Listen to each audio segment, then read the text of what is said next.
Bismillahirrahmanirrahim. Assalamualaikum warahmatullahi wabarakatuh. Alhamdulillahirabbil alamin wa bihi nasta'in wa ala umurid dunya waddin wassalatu wassalamu ala asrofil anbiya'i wal mursalin wa ala alihi wa sahbihi ajmain. Amma ba'd. Sebelum masuk ke materi, izinkan saya untuk memperkenalkan diri. Perkenalkan, nama saya Muhammad Naufal Fahrul-Raji. Dalam video kali ini saya akan memaparkan materi dari awal sampai akhir.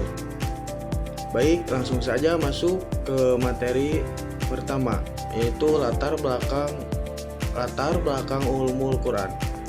Al-Quran merupakan pedoman hidup dan sumber hukum utama dalam Islam yang memiliki makna mendalam serta kandungan yang luas. Namun, memahami Al-Quran tidak cukup hanya melalui terjemahan karena keterbatasan bahasa, konteks turunnya ayat, dan hubungan antar ayat dapat menimbulkan kesalahan pemahaman. Seiring berkembangan zaman dan beragamnya latar belakang umat Islam, muncul perbedaan penafsiran yang berpotensi menimbulkan subjektivitas bahkan penyimpangan. Tanpa metode yang jelas, penafsiran Al-Quran bisa kehilangan arah dan tidak sesuai dengan maksud yang sebenarnya. Oleh karena itu diperlukan suatu disiplin ilmu yang mampu menjelaskan dan mengatur cara memahami Al-Quran secara benar, yaitu ulumul Quran. Ilmu ini membahas berbagai aspek Al-Quran seperti prosesnya turunnya wahyu, pengumpulan mushaf, hingga metode penafsiran. Dengan mempelajari ulumul Quran, pemahaman terhadap Al-Quran menjadi lebih sistematis, mendalam, dan terhindar dari kesalahan, sehingga ajarannya dapat diterapkan secara tepat dalam kehidupan. Baik, poin selanjutnya yaitu pengertian ulumul Quran. Pengertian ulumul Quran berasal dari bahasa Arab dan merupakan gabungan atau bisa disebut idofi dari dua kata, yaitu ulum dan Al-Quran. Kata ulum adalah bentuk jamak dari kata ilmu yang berasal dari akar kata alima ya'lamu ilman. Secara dasar, ilmu merupakan bentuk masdar yang berarti pengetahuan dan pemahaman, sesuai dengan makna al-fahmu wal idrok, yang artinya memahami dan mengetahui. Pengertian ini kemudian berkembang hingga mencakup berbagai persoalan yang beragam menurut kaidah ilmiah. Selain itu, kata ilmi juga mengandung arti idrok al-syai bil bihakikoti, yaitu mengetahui sesuatu secara hakiki atau kebenarannya. Sedangkan Al-Quran secara etimologis berasal dari bahasa Arab qara'a yaqra'u, yang merupakan isi masdar yang artinya bacaan. Menurut para ulama usul Quran dan ulama fikih, Al-Quran adalah wahyu atau firman Allah Ta'ala yang diturunkan kepada Nabi Muhammad SAW yang setiap lafaznya mengandung mukjizat. Membaca Al-Quran termasuk ibadah, diturunkan secara berangsur-angsur dan tertulis dalam mushaf. Dengan demikian, gabungan kata ulum dan Al-Quran menunjukkan bahwa terdapat berbagai macam ilmu yang berkaitan dengan Al-Quran. Poin selanjutnya adalah objek kajian ulumul Quran. Objek kajian ulumul Quran adalah segala hal yang berkaitan dengan Al-Quran. Berikut beberapa objek kajiannya. Yang pertama ada wahyu dan proses turunnya Al-Quran, mempelajari bagaimana Al-Quran diturunkan kepada Nabi Muhammad melalui malaikat Jibril, serta tahapan turunnya wahyu. Adapun poin urgensi ulumul Quran meliputi menjaga keaslian Al-Quran, memahami konteks hukum, menangkap makna yang mendalam, dan menghindari penafsiran subjektif.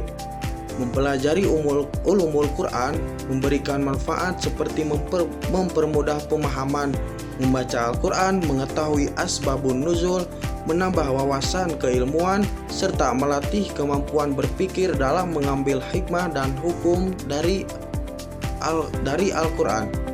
Proses turunnya Al-Quran berlangsung dalam 3 tahap, dari Allah ke Lauhul Mahfuz, dari Lauhul Mahfuz ke Baitul Izzah, yaitu di langit dunia pada malam Lailatul Qadar, dari Baitul Izzah kepada Nabi Muhammad SAW secara berangsur-angsur selama sekitar 23 tahun.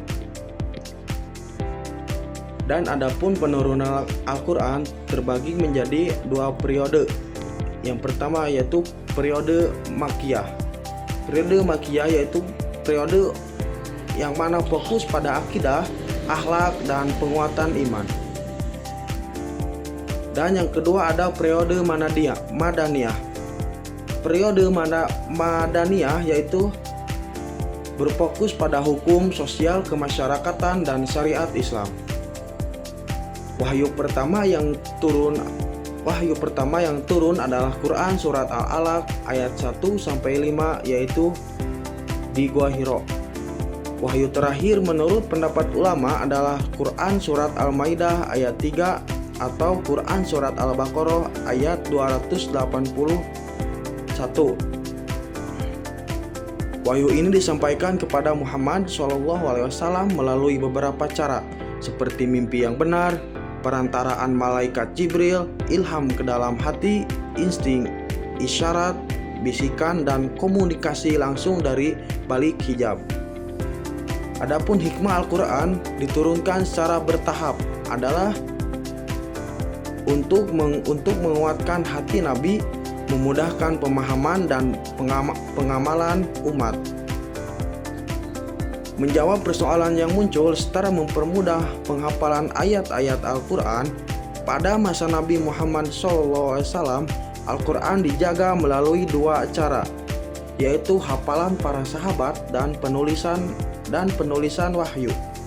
Nabi menunjuk beberapa sahabat sebagai penulis wahyu seperti Zaid bin Thabit, Ali bin Abi Thalib, dan Ubay bin Ka'ab. Ayat-ayat Al-Quran ditulis pada media sederhana seperti pelepah kurma, tulang belikat, kulit hewan, dan batu-batu tipis. Setelah banyak penghafal Al-Quran yang gugur dalam peperangan Yamamah, Umar bin Al-Khattab mengusulkan pengumpulan Al-Quran kepada Abu Bakar As-Siddiq. Abu Bakar menunjukkan Zaid bin Thabit untuk mengumpulkan Al-Quran dengan cara mencocokkan hafalan sahabat dan tulisan wahyu secara teliti. Pada masa Utsman bin Affan dilakukan standarisasi mushaf untuk menyatukan bacaan Al-Quran di berbagai wilayah Islam. Mushaf hasil standarisasi tersebut dikenal sebagai Mushaf Utsmani dan menjadi dasar mushaf Al-Quran yang digunakan hingga sampai sekarang. Adapun poin yang pertama yaitu qiraat, ilmu tentang berbagai macam cara membaca Al-Quran yang benar sesuai riwayat yang sahih. Selanjutnya nasikh dan mansukh, ilmu yang membahas ayat yang menghapus hukum ayat sebelumnya dan ayat yang dihapus hukumnya. Selanjutnya ada tafsir Al-Quran, ilmu yang menjelaskan makna dan kandungan ayat-ayat Al-Quran.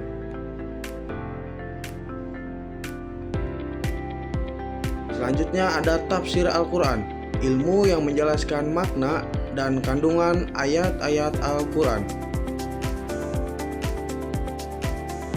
Adapun ijazul Quran, ilmu yang membahas kemukjizatan Al-Quran dari segi bahasa, isi maupun kandungannya. Adapun poin terakhir yaitu ilmu ijazul Quran. Ilmu ini membahas keistimewaan dan kemukjizatan Quran, kedudukan Al-Quran sebagai sumber hukum Al-Quran, memiliki kedudukan hukum pertama dan utama dalam Islam. Semua hukum dalam Islam harus bersumber dan tidak boleh bertentangan dengan ajaran-ajaran Quran. Allah telah berfirman, "Dan kami turunkan kepadamu Alkitab untuk menjelaskan segala sesuatu sebagai petunjuk, rahmat dan kabar gembira bagi orang-orang muslim. Quran Surat An-Nahl ayat 89. Ayat ini menunjukkan bahwa Al-Quran menjadi dasar dalam menetapkan hukum dan pedoman hidup manusia. Fungsi Al-Quran sebagai sumber hukum. Al-Quran memberikan aturan dan tuntutan bagi manusia agar hidup sesuai dengan kehendak Allah Subhanahu wa Ta'ala. Yang kedua, sebagai dasar penetapan hukum. Segala hukum Islam bersumber dari Al-Quran, baik yang berkaitan dengan ibadah, muamalah, pidana, maupun sosial kemasyarakatan. Yang ketiga, ada sebagai pembeda antara yang benar dan salah. Al-Quran menjelaskan mana yang halal dan haram, baik dan buruk, serta benar dan batil. Yang keempat, sebagai petunjuk keadilan. Hukum-hukum dalam Al-Quran bertujuan menciptakan keadilan, ketertiban, dan kemaslahatan manusia. Hubungan Al-Quran dengan sumber hukum lain. Selain Al-Quran, terdapat sumber hukum Islam lain seperti hadis, ijma, dan qiyas. Namun semuanya harus sesuai dengan Al-Quran. Hadis berfungsi menjelaskan ayat-ayat Al-Quran. Ijma merupakan kesepakatan ulama berdasarkan Al-Quran dan hadis. Qiyas digunakan untuk menetapkan hukum suatu perkara dengan membandingkan pada hukum yang sudah ada dalam Quran ataupun hadis. Al-Quran merupakan sumber hukum tertinggi dalam Islam. Semua hukum syariat harus bersumber dari Al-Quran.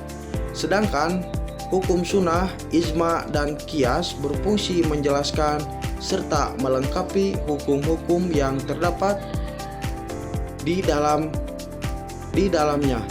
Hal ini ditegaskan dalam Quran Surat An-Nisa ayat 59 yang memerintahkan umat Islam untuk mengembalikan setiap perselisihan kepada Allah Subhanahu wa Ta'ala dan Rasul. Para ulama juga menegaskan kedudukan pentingnya Al-Quran. Imam Syafi'i menyatakan bahwa seluruh hukum syariat berasal dari Al-Quran dan dijelaskan oleh sunnah. Imam Malik menekankan bahwa Al-Quran tidak boleh ditafsirkan hanya dengan akal tanpa dasar syar'i. Imam Abu Hanifah tetap menjadikan Al-Quran sebagai sumber utama sambil membuka ruang ijtihad. Imam Ahmad bin Hanbali menyebut Al-Quran sebagai pondasi agama, sedangkan Al-Ghazali memandang Al-Quran sebagai dasar hukum sekaligus moral. Poin selanjutnya ada ruang lingkup ulumul Quran. Ruang lingkup ulumul Quran sangat luas karena mencakup berbagai cabang ilmu yang berhubungan dengan Al-Quran.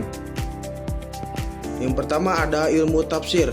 Ilmu yang membahas penjelasan makna ayat-ayat Al-Quran.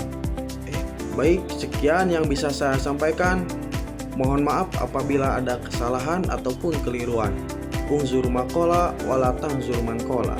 Ijhad wala taksa wala taku gaufilan. Fanadamatul uqbaliman yatakasa. Summa wassalamualaikum warahmatullahi wabarakatuh.